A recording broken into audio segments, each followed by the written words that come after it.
tapi per 1.000 di setiap kabupaten jumlah penduduknya lebih dari 1 juta. Dan di setiap KSB juga kita memerlukan kuota 30% perempuan.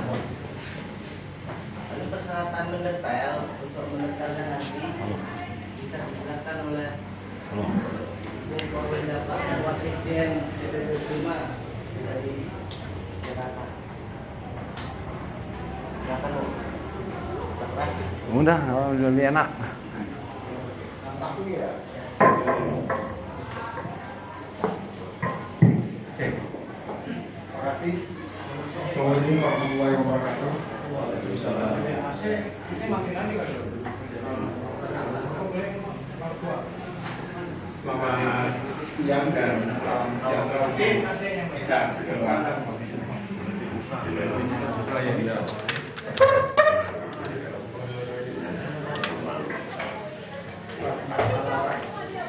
Pertama, saya minta maaf ke Bung dan Bing sekalian karena kita terlambat. Tadi terjebak macet di puncak. Rencananya tiba sebelum zuhur, akhirnya hampir asar baru tiba di tempat ini. Tadi Bung Cakra sudah menyampaikan tentang concern kerja kita selanjutnya. Jadi kan di Indonesia ini untuk menjadi partai politik peserta pemilu dan kemudian menempatkan wakilnya di DPR RI, setidaknya ada 3 tahapan. Yang pertama, mempersiapkan partai agar berbadan hukum, dan ini sudah lalui. Kita sudah selesai, kita sudah daftar beberapa dan sejak beberapa bulan yang lalu.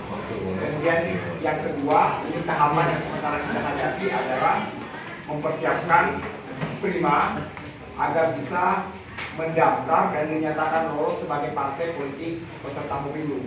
Dan perjuangan kita yang di ujung nantinya bekerja meloloskan sebanyak-banyaknya anggota DPRD dari tingkat 2, tingkat 1 sampai ke DPR RI dan mengejar target parlemen threshold 4%.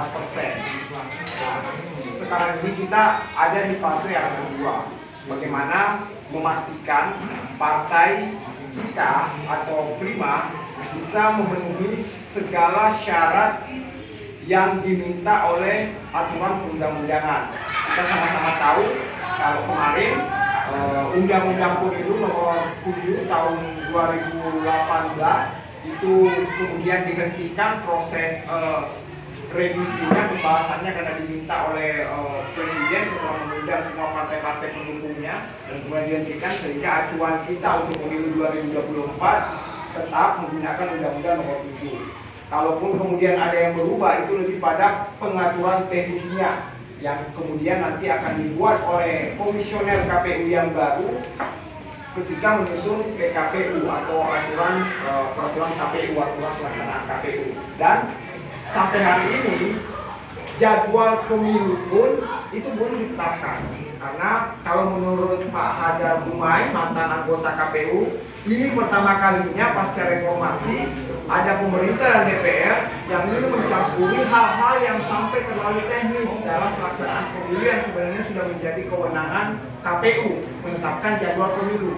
Maunya pemerintah itu lain, maunya KPU lain, maunya DPR juga lain. Akhirnya karena tarik ulur tidak selesai-selesai, deadlock, dan kemudian nanti akan diserahkan kepada anggota KPU yang baru. Anggota KPU yang baru yang sekarang proses seleksinya sementara berjalan, kalau mengikuti jadwal pelantikannya pada bulan 4, berarti setelah pelantikan pada bulan 4 baru kemudian dia akan menyusun tahapan pemilu menuju ke pelaksanaan pemilu 2024. Bisa mengikuti jadwal atau tahapan yang sudah diatur oleh KPU yang lama, bisa juga kemungkinan ada perubahan-perubahan kecil jika memang dilihat ada hal-hal yang penting dan substansi yang harus diikuti sehingga kemudian jadwal pemilu. Tapi secara umum, syarat-syarat partai politik menjadi peserta pemilu, aku yakin juga teman-teman pengurus DPK itu rata-rata sudah tahu. Yang pertama, 100% provinsi itu sama dengan syarat Departemen Hukum dan HAM ketika ingin mengurus badan hukum partai. Kemudian setiap provinsi 75% kabupaten kota, dan alhamdulillah kalau untuk provinsi Jawa Barat sudah 100%. Walaupun di beberapa DPK belum benar-benar perfect atau masih perlu pembenahan atau penyelesaian struktur kecamatan dan syarat administrasi lainnya. Nah, syarat yang ketiga kalau secara struktur itu adalah setiap kabupaten kota 50% paling tidak ada struktur mereka di 50% kecamatan, dan kemudian di bawah pengurus kecamatan memiliki keanggotaan 1000 atau 1000. 1000 maksudnya adalah untuk kabupaten kota yang memiliki jumlah penduduk 1 juta ke atas. Mau itu 5 juta, mau itu 4 juta, ya minimal tetap 1000. Tapi kalau di bawah 1000, khususnya ini untuk banyak kabupaten kota di luar Pulau Jawa, adanya di Indonesia Timur, khususnya di Provinsi Papua, Papua Barat, dan Kalimantan, itu ada beberapa kabupaten yang hanya mensyaratkan 50 lembar anggota atau 50 orang anggota, 50 lembar KTA-nya maksudnya, dan KTP-nya, karena jumlah penduduknya yang sedikit. Nah, kalau di Pulau Jawa rata-rata karena kepadatan penduduknya tinggi, ya kemungkinan besar itu rata-rata dimintanya 1000 anggota syaratnya. Kemudian syarat administrasi lainnya ya surat keterangan domisili kantor dari kelurahan, kecamatan, kemudian SK-SK dan rekening partai, surat pernyataan pengurus. Rekening partai ini hanya sampai tingkat kabupaten kota. Begitu juga dengan surat keterangan domisili kantor, kecamatan itu tidak disyaratkan.